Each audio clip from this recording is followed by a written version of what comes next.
नमस्कार, मेरा नाम प्राध्यापक पी.एस. तांबले, असिस्टेंट प्रोफेसर दूर शिक्षा केंद्र शिवाजी विश्वविद्यालय कोल्हापुर। आज हम BA भाग 2 ऐच्छिक हिंदी सत्र 4 प्रश्न पत्र क्रमांक 5 में से इकाई 3 रोजगार परक पद, हिंदी की जो रोजगार परक पद है इसकी जानकारी हम पिछले कुछ वीडियो से ले रहे हैं। आज के इस वीडियो में हम जो हिंदी का रोजगार परक पद है निवेदक, इस पद की जानकारी लेते हैं। निवेदक ये एक महत्वपूर्ण और प्रतिष्ठा का पद है। रेडियो, दूरदर्शन और हजारों न्यूज चैनल्स के साथ साथ छोटे बड़े समारोह में निवेदक महत्वपूर्ण भूमिका निभाता है। अब निवेदक का महत्व जानते हैं कि रेडियो हो, आकाशवाणी हो, उसके साथ साथ दूरदर्शन हो या अन्य समारोह उसमें निवेदक होता है। इस तरह निवेदक का महत्व है। निवेदक को 2 प्रकार की श्रेणियों में विभाजित किया जाता है। एक मासिक वेतन पर नियुक्त निवेदक और 2 व्यावसायिक निवेदक। निवेदक के 2 प्रकार है, एक मासिक वेतन पर नियुक्त निवेदक और व्यावसायिक निवेदक। पहला मासिक वेतन पर नियुक्त निवेदक। रेडियो, दूरदर्शन, विभिन्न कैसेट और कंपनियों की निजी चैनलों और विभिन्न FM चैनलों में हिंदी तथा विभिन्न भाषाओं के जानकार व्यक्ति को अच्छे वेतनमान पर निवेदक के रूप में कार्य करने का शुभ अवसर प्राप्त होता है। यानी कि मासिक वेतन पर आधारित कहाँ नियुक्त होते हैं निवेदक? रेडियो पर, दूरदर्शन पर, विभिन्न कैसेट और कंपनियों के निजी चैनलों और विभिन्न FM चैनलों पर हिंदी तथा विभिन्न भाषाओं के जानकार व्यक्तियों को अच्छे वेतन पर निवेदक के रूप में नियुक्ति होती है। व्यावसायिक निवेदक किसी भी बड़े समारोह में व्यक्तिगत रूप से व्यावसायिकता के तौर पर निवेदक का कार्य कर सकते हैं। बड़े बड़े समारोह में 10,000 से 25,000 तक एक कार्यक्रम के लिए निवेदक लेते हैं। अच्छे निवेदक के लिए जो गुण आवश्यक है तो इस प्रकार है। अच्छे निवेदक होने के लिए पहला गुण है भाषा पर प्रभुत्व। भाषा पर प्रभुत्व। दूसरा है संभाषण शैली में निष्णात होना। संभाषण शैली में निष्णात होना। तीसरा है उच्चारण कौशल्य। उच्चारण कौशल्य हो। चौथा है समय सूचकता। समय सूचकता हो। आरोह अवरोह का ज्ञान। 6 नंबर का है दर्शक के मनोविज्ञान को जानने की क्षमता। दर्शक के मनोविज्ञान को जानने की क्षमता। 7 नंबर का है अतिशीघ्र निर्णय लेने की क्षमता। अतिशीघ्र निर्णय लेने की क्षमता। और 8 नंबर का निवेदक का गुण आवश्यक है प्रासंगिकता की सूझबूझ। प्रासंगिकता की सूझबूझ। इस प्रकार उपरोक्त विवेचन से स्पष्ट होता है कि निवेदक कार्य निवेदक की कुशलता पर निर्भर है। निवेदक भाषा का अच्छा ज्ञान ज्ञाता होना चाहिए। स्पष्ट उच्चारण प्रणाली का उसे उचित ज्ञान होना चाहिए। हिंदी, मराठी और अंग्रेजी का अच्छा ज्ञान रखने वाले व्यक्ति ये कार्य आसानी के साथ कर सकते हैं। यानी निवेदक के लिए जो गुण है हमने देखे, निवेदक 2 प्रकार के होते हैं। एक मासिक वेतन पर नियुक्त निवेदक यानी नौकरी करने वाले, और दूसरा निवेदक होता है व्यावसायिक रूप से कार्य करने वाले निवेदक।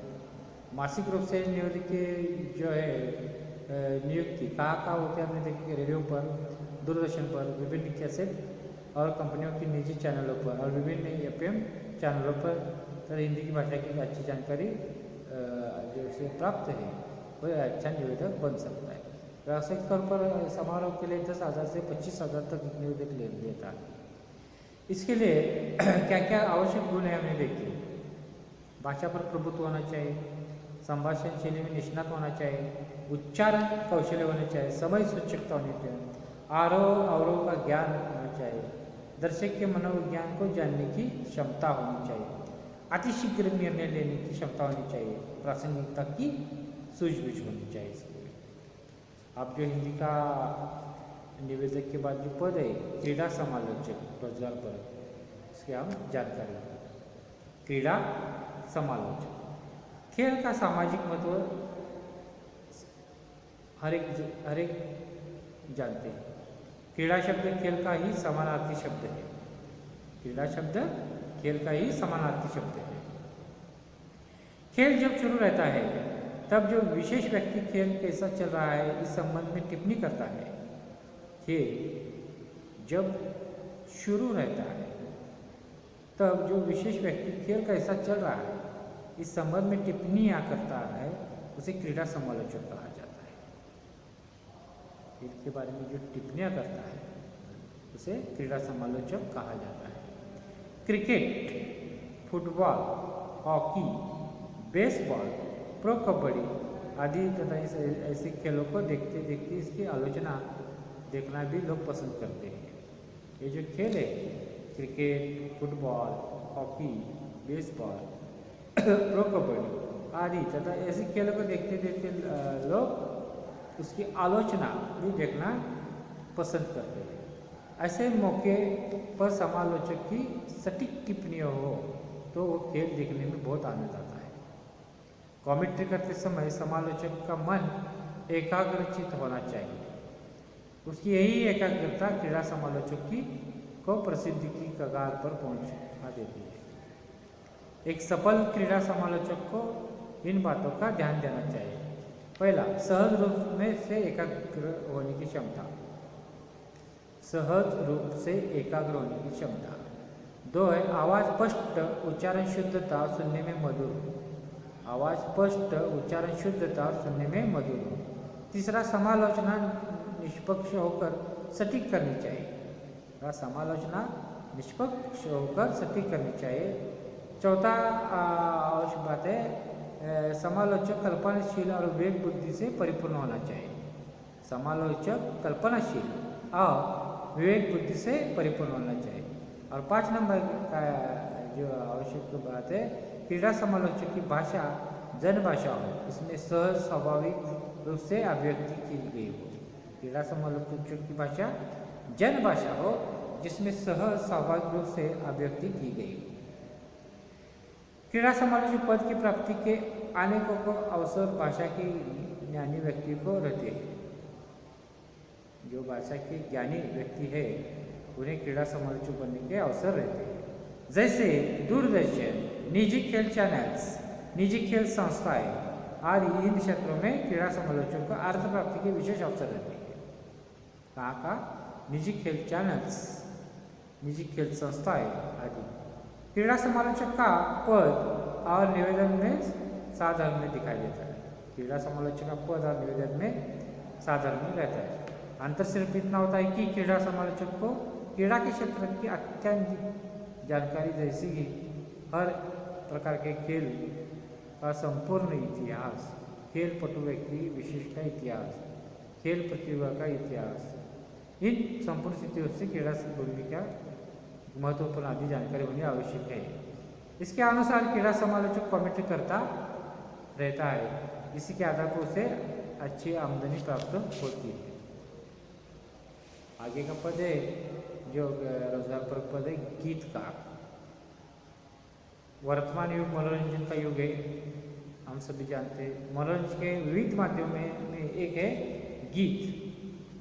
वैसे गीत लिखना या गीतकार बनना आसान काम नहीं। गीतकार गीतों की रचना करता है और उनका काम बोल यानी शब्द लिखना होता है। उन्हें ऐसे शब्दों को बुनना पड़ता है जो अर्थपूर्ण, भावपूर्ण, रसपूर्ण, धुन के आधार पर या कभी कभी धुन विरहित होते हैं। गीत आम बोलचाल में प्रयुक्त हो तो अधिक प्रसिद्ध होता है।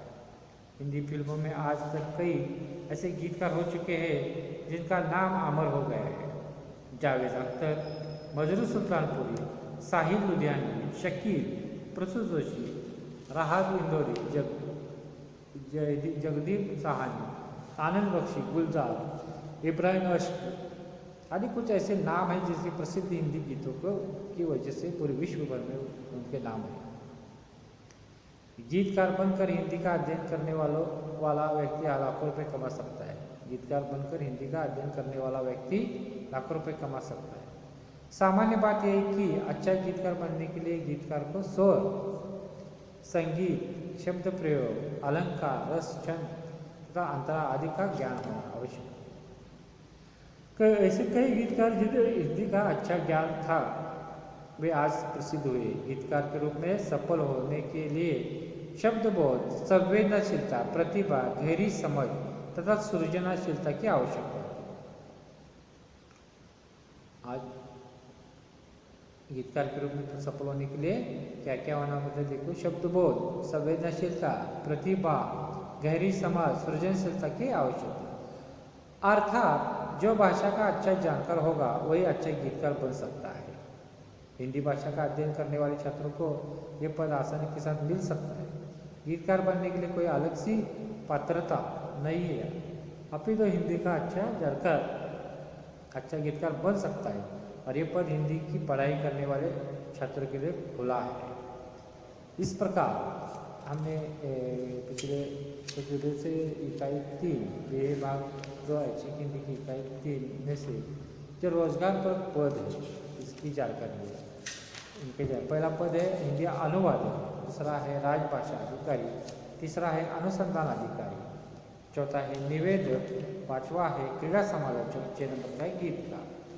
ये 5 इनमें से 5 टिप्पणियों के लिए पूछे जाएंगे और इनमें से 3 प्रश्न के उत्तर टिप्पणियाँ लिखनी होगी। जो गुण है इसके आपकी परीक्षा के लिए 15 गुण।